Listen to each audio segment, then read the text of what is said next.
In this lecture, we're going to talk about a few important concepts. First of all, we're going to talk about the random variable. So a random variable is a function that assigns a real number to each outcome in the sample space of random experiment. So we write it as x is a mapping from the sample space S to the set of real numbers. We use the doubled R to represent the set of real numbers. In any physical system can be modeled by the same or similar random experiments and random variables. The distribution of the random variable involved in each of those common systems can be analyzed statistically. The result can be used in different applications and examples. And later on in this class, we will often omit the discussion of the underlying sampling space of the random experiment and directly describe the distribution of a particular random variable. Let's take a look at the example. The example is about camera flash tests. We record the time to recharge the flash is tested in 3 cell phone camera. And suppose the probability that the camera passed the test is 0.8, 80%. And we also assume each individual camera perform differently, independently. And this table lists out all the possibilities for the test result for the 3 cameras. So since we have 3 different cameras and each one of them can either pass or fail, so we have total of 2 to the 3 equal to 8 different outcomes.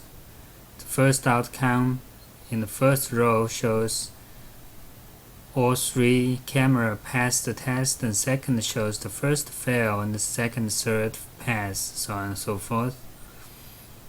And for each outcome of the test or the experiment, there is an associated probability. And how to calculate the probability? We can use one example to show the procedure.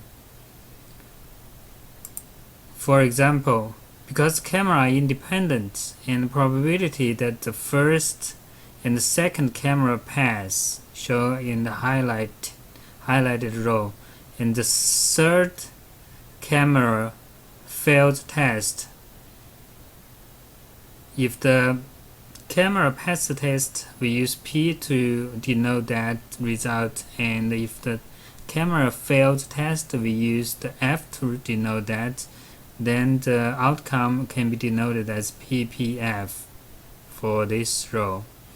And the corresponding probability can be calculated as equal to probability of the first test fail or pass is 0.8. Second test where camera pass is also 0.8. The third one fail is 1 minus 0.8 is 0.2.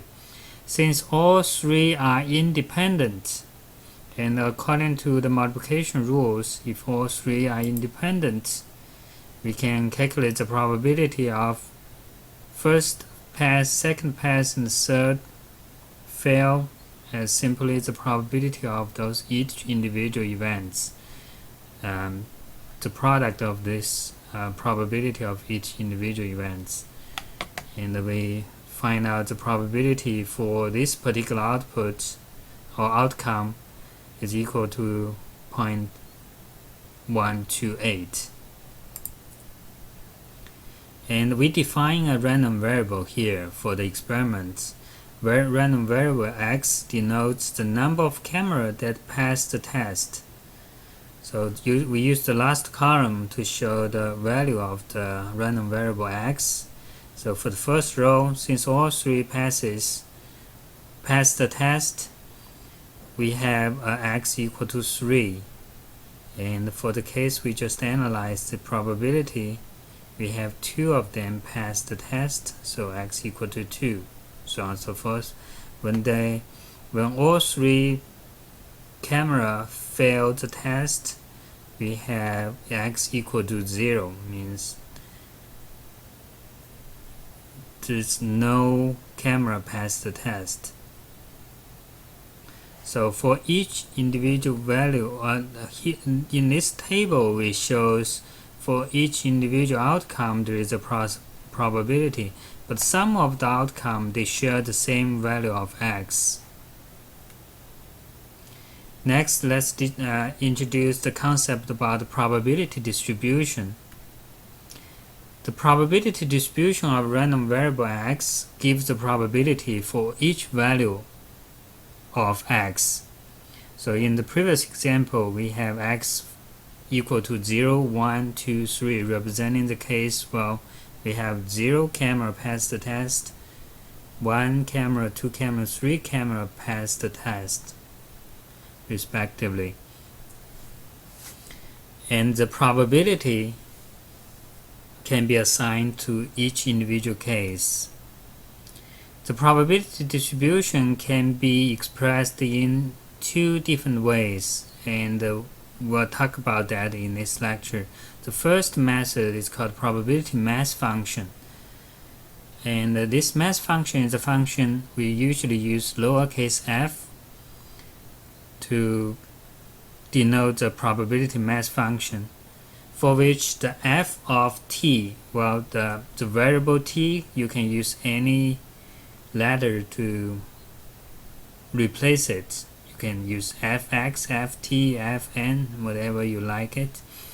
And f of t is equal to the probability of capital X, which is a defined random variable, equal to the parameter t, for each t in the range of x. And there is another way to express the probability distribution, which is called a cumulative distribution function. And we usually use the letter capital F to denote that function. And that one was defined as capital F of t equals to the probability for the variable x less or equal to t. So it will including the probability for all the cases where x less or equal to the parameter t. And we'll have some discussion later about this cumulative distribution function. Before we jump into those probability mass function and the cumulative distribution function, let's take a look at another example, and the same example actually.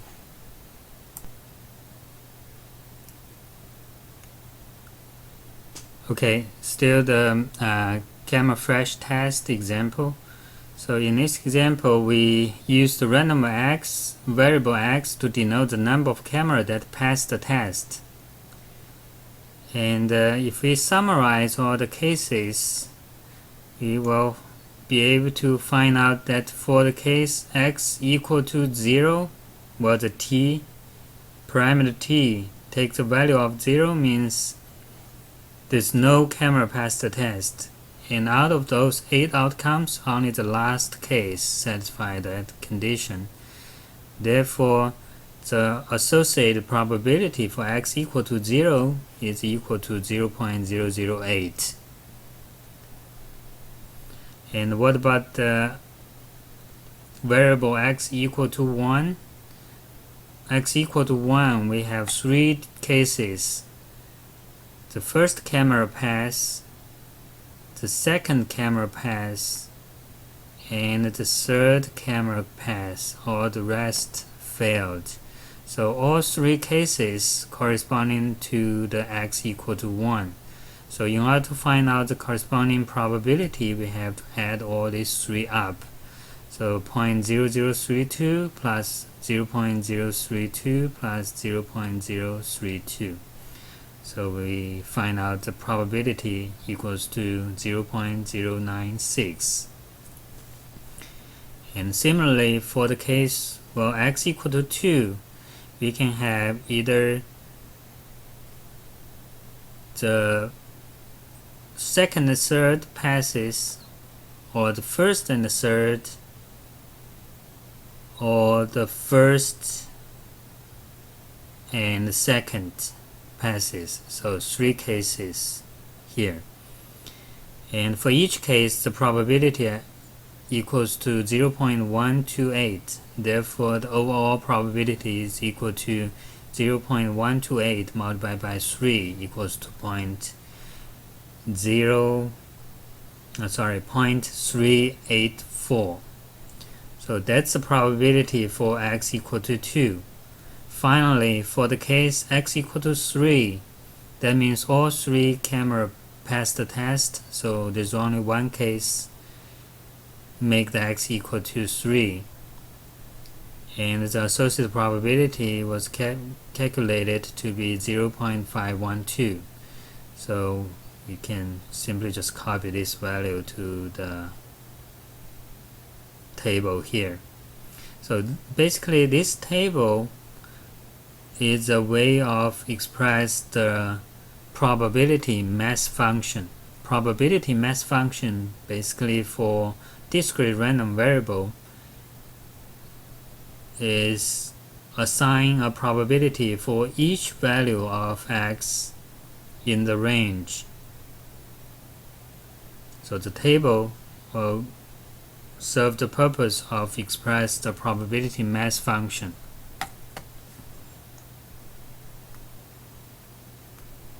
Let's take a look at another example. There's a chance that a bit transmitted through a digital transmission channel is received in error, and the probability is usually constant and relatively small. If let's assume the random variable x equal to the number of bits received in error in the next 4 bits transmitted.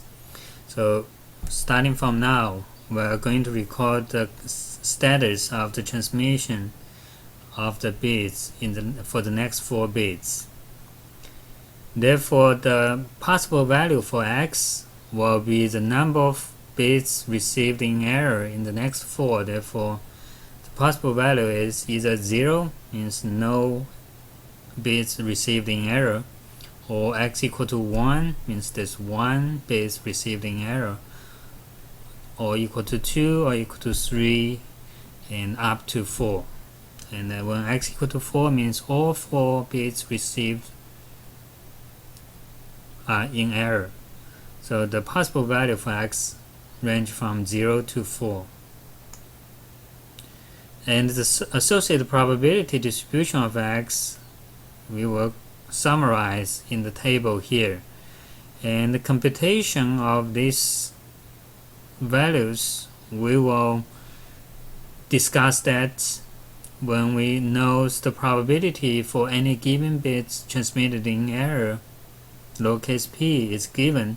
We will be able to calculate all these numbers. For now, let's assume we already know that. So this table describes the probability mass function for the variable x.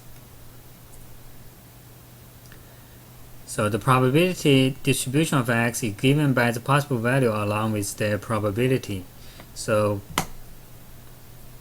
one takeaway for this lecture is make sure you understand that probability mass function can be expressed in a table, and this table is the probability mass function for the random variable x.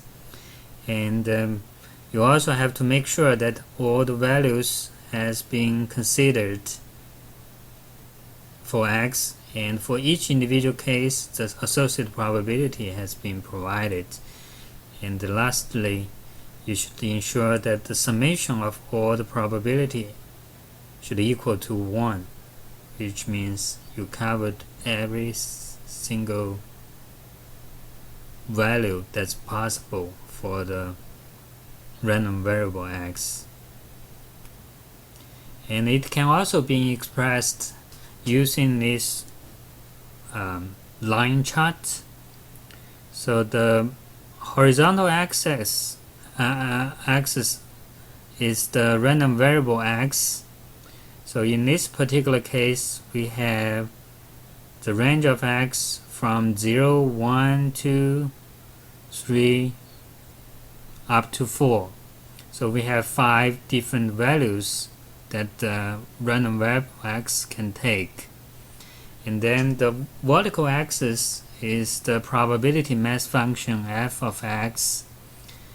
And you can plot the f of x using the dot. And this plot is a probability mass function as well. So this table or this plot, two different ways to express the probability mass function.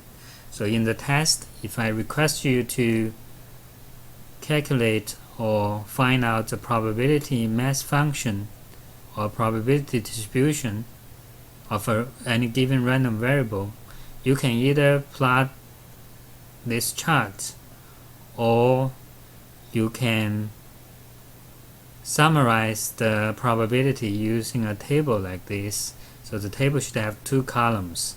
One is the possible value of x, the other column is the probability associated with each value. So to generalize or summarize the idea of probability mass function, for a discrete random variable x with possible value of x1, x2, suppose you have n values up to xn, a probability mass function is a function that satisfies three conditions.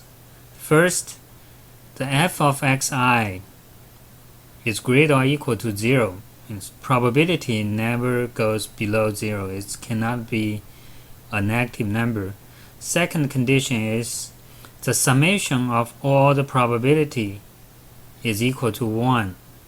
So if you consider all the possible value of x, the probability for the random variable equal to each one of them, you add them up, you should get a 100%. Thirdly, the probability mass function was defined as the probability for x equal to the parameter of xi. So f of x sub I is equal to probability capital X equal to x of sub I. So that's the definition of the probability mass function. The final example, let the random variable x denote the number of wafers that need to be analyzed to detect a large particle of contamination. Assume that the probability that a wafer contains a large particle is 1%, 0.01, and that the wafers are independent. Determine the probability distribution of x. So here x is the number of wafers you need to analyze to detect a large particle of contamination. So the x until you find the large particle of contamination. Since for any given wafer you have a chance of 1% to contain a large particle, not very big. So if you random pick any wafer, you may or may not have a large particle. And this x, basically you are running an experiment. You're trying to see you have how many wafers you have to analyze before you see the very first large particle. So the x, in case you are extremely unlucky, the very first wafer you examined and analyzed contain a large particle, then x equal to 1, means you only need to analyze 1 to find a large particle. And if somehow you're not that unlucky, the first wafer didn't contain a large particle, but the second one does contain, then the x equal to 2. So follow the same path of logic, you will be able to find out the possible value of x can be 1, can be 2, can be 3. Literally can be any integers greater or equal to 1. So let's use P to denote the wafer in which a large particle is present, and let A to denote a wafer in which it is absent. Then the sample space for the experiment is the first outcome could be you test one and that one has a large particle, so P. The second case, the first one no particle A, second one has a large particle P, so PAP or AAP or AAAP. So you can imagine you can add as many A's in front of P as long as the last one is a P. That's going to be an outcome of the experiment. And since we defined the X as the number of wafers that you need to analyze, therefore the associated X value for for those outcomes are equal to 1, 2, 3, 4, so on and so forth. So the range of X, value of X is from 1 to 3, 4, any integer number. And if we, since we defined the P denote the particle is present and A denote absence of the particle, therefore the probability of P equal to 0.01 and the probability of A is equal to 0.99. So let's find out the probability distribution for the X equal to 1 is the probability of P, which is 0.01, right? And what about X equal to 2? X equal to 2 is probability of A, first A and second P. So the probability is going to be, since they are independent, the probability of intersection is equal to the product of each individual event. So it's equal to probability A multiplied by probability of P. So 0.99 multiplied by 0.01, and the result is 0.0099 is the probability for X equal to 2. What about X equal to 3?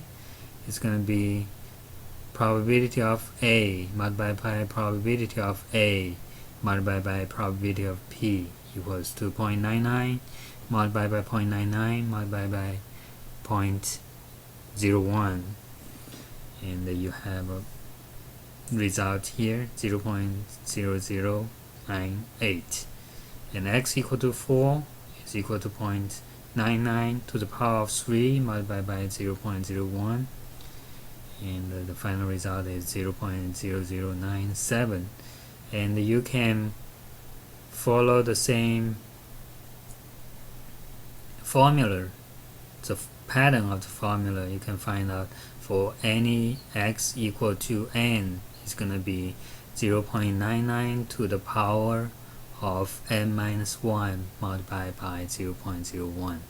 So the table will become infinite.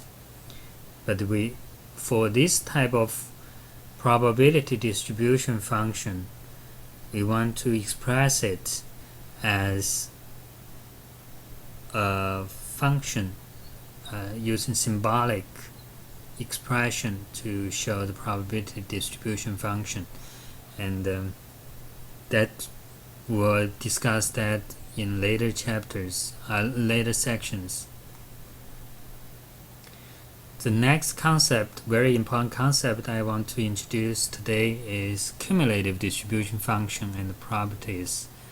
So the cumulative distribution function is a probability that a random variable x with a given probability distribution will be found at a value less than or equal to the parameter of lower case x. Symbolically, it can be expressed as capital F function, capital F of sub x of x is equal to the probability for the capital X, which is a random variable on the study, less or equal to the parameter of x. Well, this x you can replace it with any letter you like. So f of t equal to probability of x less or equal to t. So that really doesn't matter.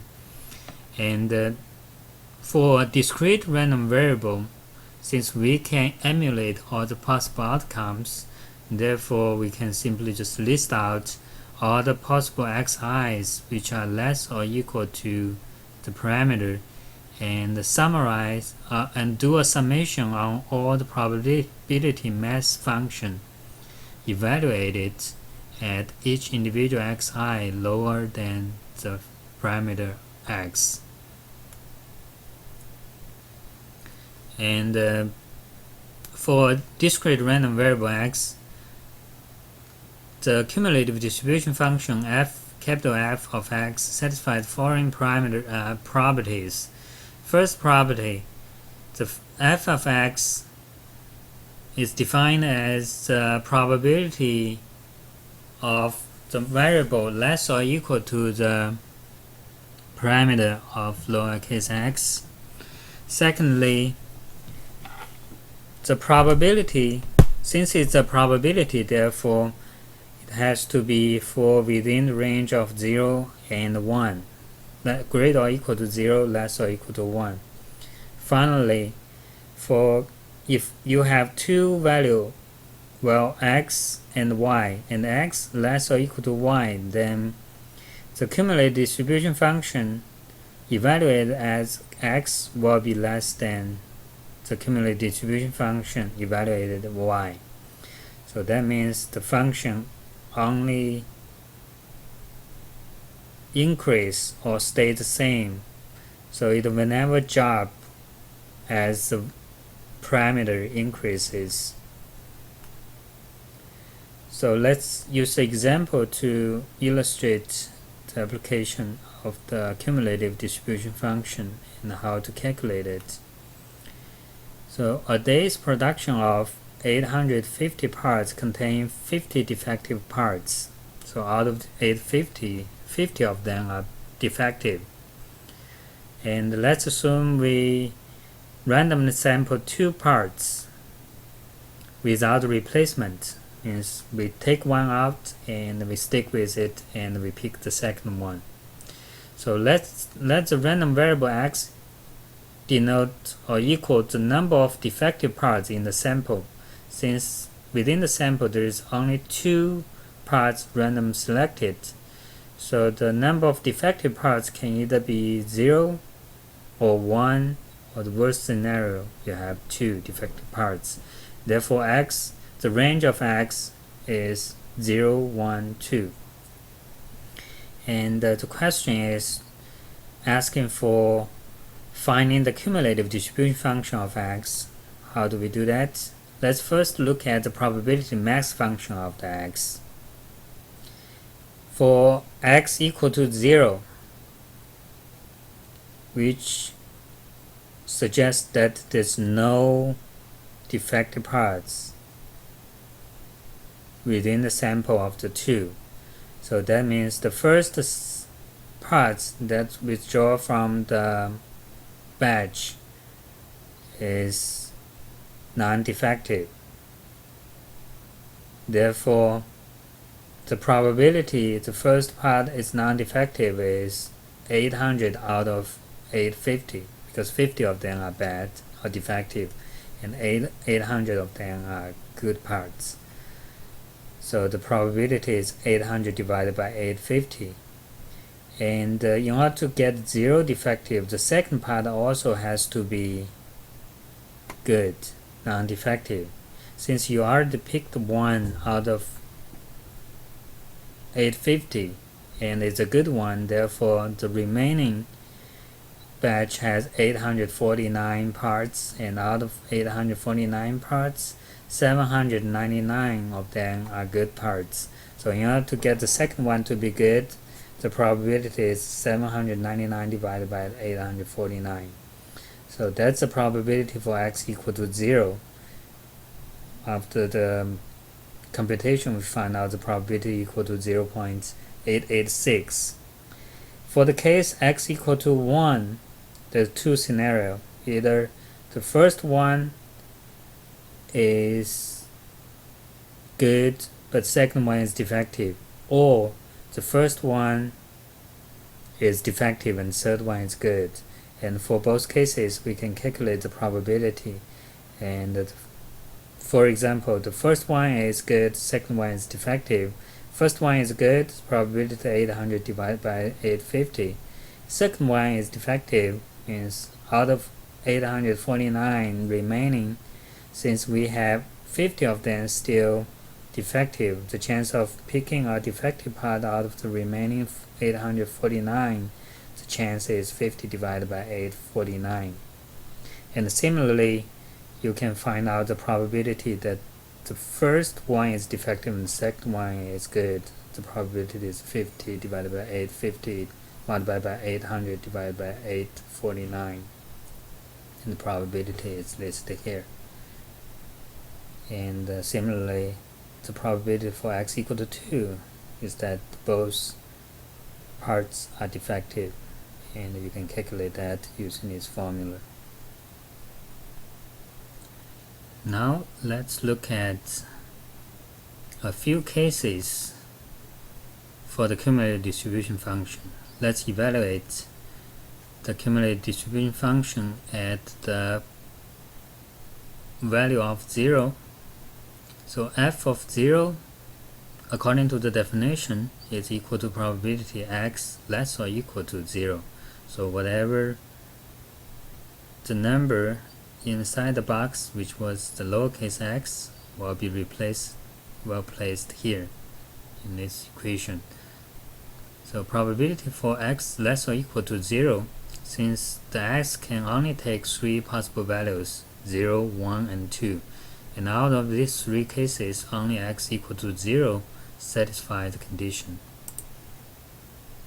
Therefore, the probability x less or equal to 0 is equivalent to probability x equal to 0. And then we already calculated that it's equal to 0.886. What about f of 1? F of 1 was defined as probability x less or equal to 1. And since x can be either 0, 1, or 2, therefore, in order to make the x satisfy the condition that x less or equal to 1, x can be either 0 or can be 1. And these two are mutually exclusive, therefore the probability of the union of these two events is equal to probability of x equal to 0 plus probability of x equal to 1. So the total is 0.997.